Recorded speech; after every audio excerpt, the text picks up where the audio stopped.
بسم الله الرحمن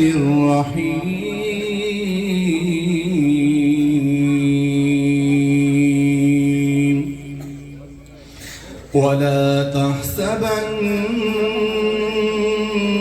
الله غافلا عما يعمل الظالمون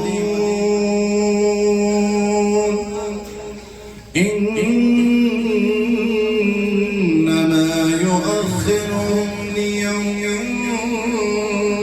تشخص فيه الأبصار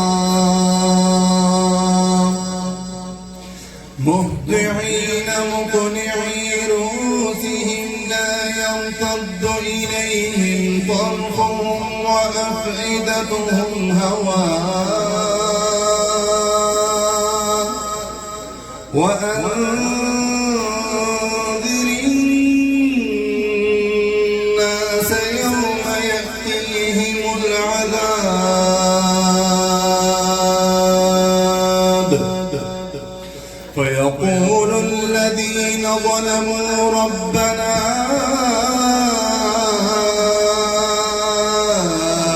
أخرنا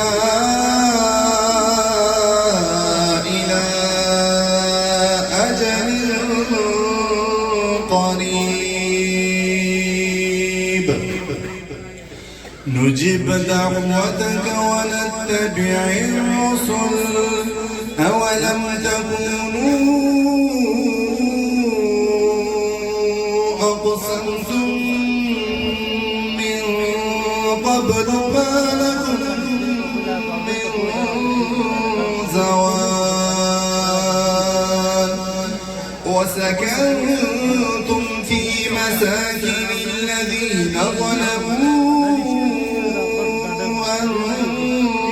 أنفسهم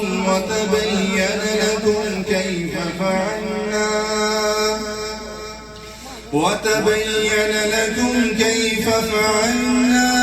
بهم وضربنا لكم الأمثال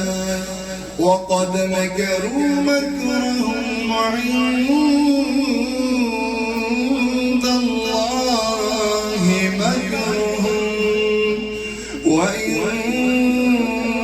كان مكرهم لتزول منهم جبال فلا تحسبن الله مخلف وعده رسله إن الله عزيز ذو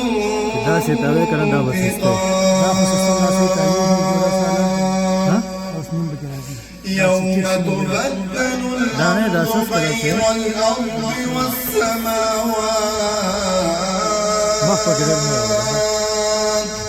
وبرزوا لله الواحد القهار وترى المجرمين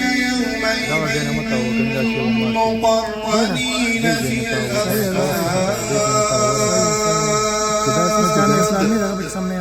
سرابيلهم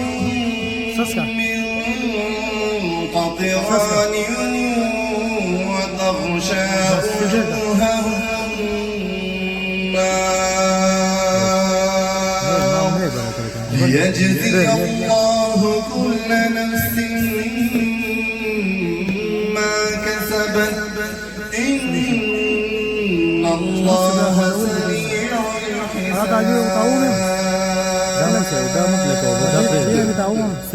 هذا بلاغ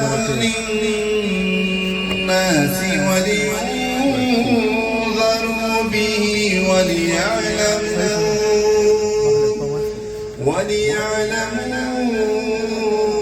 أنما هو إله واحد وليذكر أولو الألباب صدق الله العظيم.